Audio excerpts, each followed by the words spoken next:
Hello जी, राधे राधे जी। कैसे हो आप सब? आई होप आप सभी ठीक होंगे।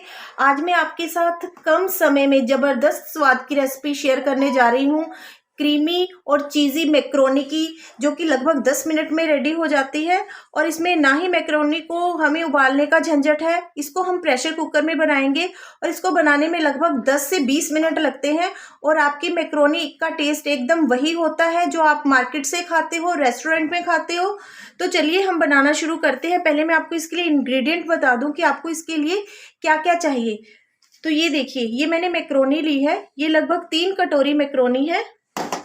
और इसके लिए मैंने लहसुन लिया है बारीक बारीक, जिसको मैंने काट लिया है। ये देखिए, ये मैंने प्याज लिए हैं, इसको मैंने ऐसे लंबे लंबे पतले पतले काटा है लच्छों में। और ये मैंने ली है शिमला मिर्च, शिमला मिर्च को भी मैंने बारीक चॉप किया है। और ये मैंने बनाई है टोमेटो प्यूरी, टमाटर को मैंने मिक्सी में बिल्कुल इसका फाइन पेस्ट बना लिया है। और ये लिए है मैंने कॉर्न, जिसको मैंने थोड़ा सा बॉईल कर लिया था ताकि ये सॉफ्ट पड़ जाए। और ये मैंने ली है गाजर, गाजर को भी ये देखिए मैंने ऐसे बारीक बारीक काटा है।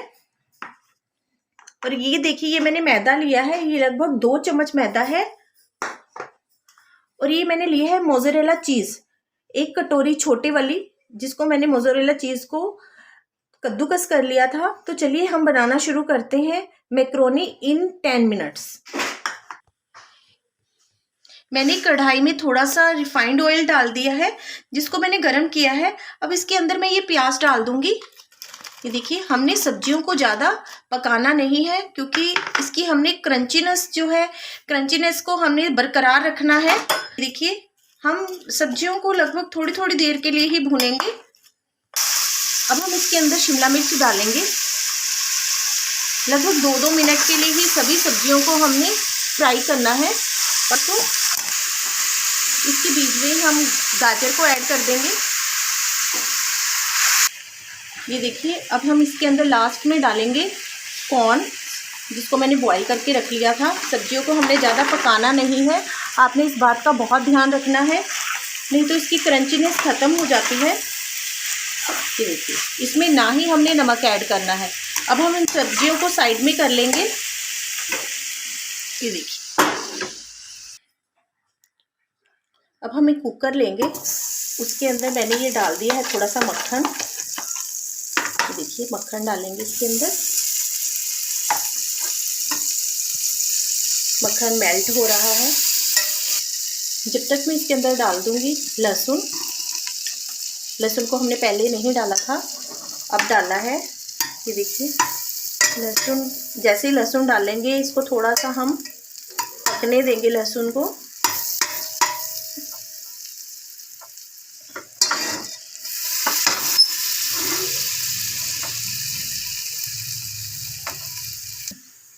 लहसुन को हल्का सा भूनने के बाद हम इसके अंदर ये जो मैदा डाला था इसको डालेंगे और इसको भूनेंगे इसके अंदर ही अच्छी तरह से, ताकि इसके अंदर कच्चापन ना रहे।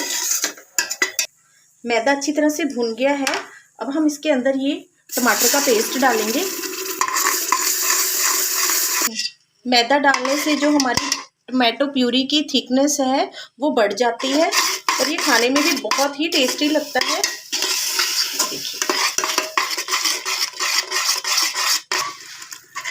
ये देखिए, टमाटर अच्छी तरह से पक गए हैं, ये छींटे मारने लग गए हैं, इसका मतलब यह है कि ये टमाटर पक चुके हैं। अब हम इसके अंदर मैक्रोनी डालेंगे, इसको 2 मिनट के लिए भूनेंगे बीच में। लगभग 2 मिनट हो गए हैं। अब हम इसमें 1 चम्मच नमक डालते हैं और पानी हमने उतना ही डालना है जितनी मैक्रोनी डाली है। 3 कटोरी मैक्रोनी है तो हम 3 कटोरी ही पानी डालेंगे।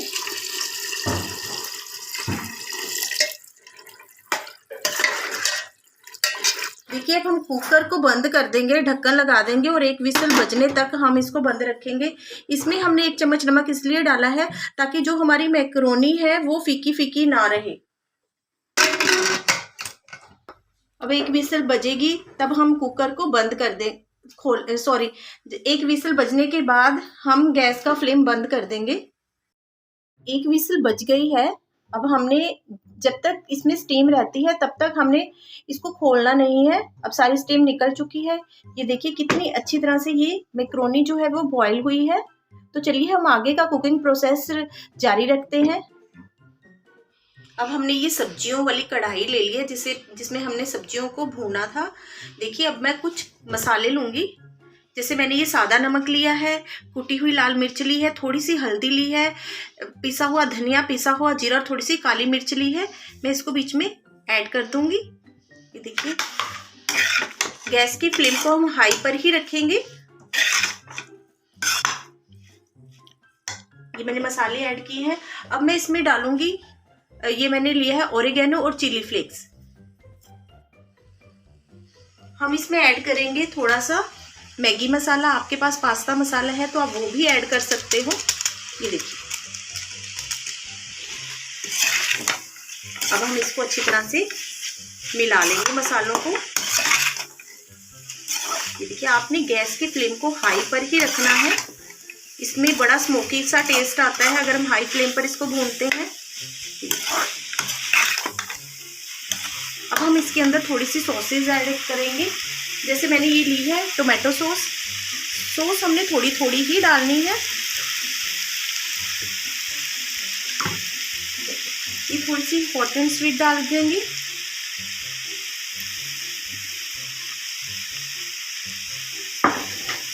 और ये मैंने ली है शेजवान सॉस। देखिए इसको भी हम बीच में ऐड करेंगे।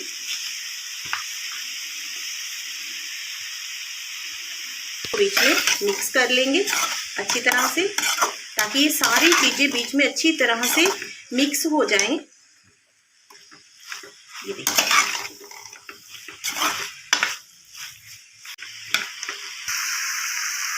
अब हम इसमें मैक्रोनी ऐड करेंगे। ये देखिए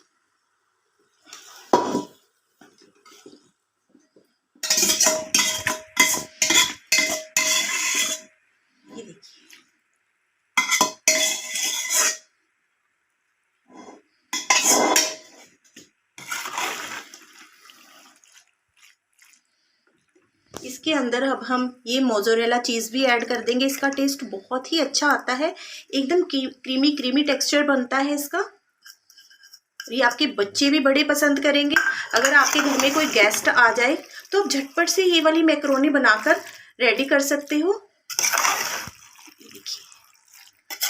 बहुत ही लाजवाब, बहुत ही टेस्टी, हर बाइट में इसकी टेस्ट है। और ये देखिए मोज़रेला चीज़ की वजह से कितनी चीज़ी बनी है। ये देखिए इसकी लेयर्स देखिए आप। ये मैक्रोनी बिल्कुल रेडी है। ये देखिए कितनी अच्छी तरह से बनी है और सिर्फ 10 मिनट लगे हैं इसको बनाने के लिए और आपको कोई ज़्यादा झंझट भी नहीं करना पड़ा। और इसका टेस्ट तो एकदम लाजवाब है, मार्केट के टेस्ट से भी अच्छा बना है। तो आज के बाद आप यही रेसिपी ट्राई करें, इसी तरह से मैक्रोनी बनाइए तो इससे मैक्रोनी का टेस्ट भी दुगना हो जाता है और आपके टाइम की भी बचत होती है। देखिए आपकी 10 मिनट में मैक्रोनी रेडी है खाने के लिए। ये बहुत ही क्रीमी बनी है। आप इसको जरूर से ट्राई कीजिएगा। अगर आपके घर में गेस्ट आ रहे हैं और आपके पास टाइम नहीं है या आपके घर में किट्टी पार्टी है, आपके बच्चे का बर्थडे है, तो आप इस रेसिपी को जरूर से ट्राई कीजिए। आप इसको पहले से भी बनाकर रख सकते हैं। आप इसको माइक्रोवेव में गर्म कर लें या फिर आप कुकर में लो फ्लेम में इसको गर्म कर लीजिएगा, पहले बनाकर रख सकते हैं। ये रेसिपी बहुत ही अच्छी बनती है और बहुत ही टेस्टी बनती है और इससे आपके टाइम की भी बचत होती है। आपने बस पानी का रेशो बिल्कुल सही लेना है, जितनी मैक्रोनी है आपने उतना ही पानी लेना है और एक ही विसल बजवानी है। और जब तक इसकी स्टीम ना निकल जाए आपने कुकर को खोलना नहीं है। तो अगर आप इसको ऐसे बनाओगे, बिना बॉईल किए हुए बनाओगे, जैसे हम पहले बनाते थे मैक्रोनी सभी, तो हम मैक्रोनी को बॉईल करते थे तो हमें पता नहीं लगता था कि हमें मैक्रोनी कितनी बॉईल करनी है। एक विसल से आपको बिल्कुल अंदाजा हो जाएगा कि हमें मैक्रोनी कितनी बॉईल करनी है। तो इससे आपकी मैक्रोनी का टेस्ट भी बढ़ जाएगा और वो ज़्यादा गलेगी भी नहीं। तो ये बहुत ही अच्छी बनती है। बस कुछ चीज़ों का ही ध्यान रखना पड़ता है। अगर आप ऐसे बनाते हैं तो सब्जियां भी ऊपर नज़र आती हैं और खाने वाले को भी अच्छा लगता है और आपको भी बहुत ही तारीफ मिलती है। तो आप ये रेसिपी ज़रूर ट्राई कीजिएगा। अगर आपको मेरी रेसिपीज़ पसंद आ रही हैं तो प्लीज़ आप मेरे चैनल को लाइक, सब्सक्राइब, शेयर व अच्छे अच्छे कमेंट्स ज़रूर कर दीजिएगा। Thanks for watching viewers. Radhe Radhe ji.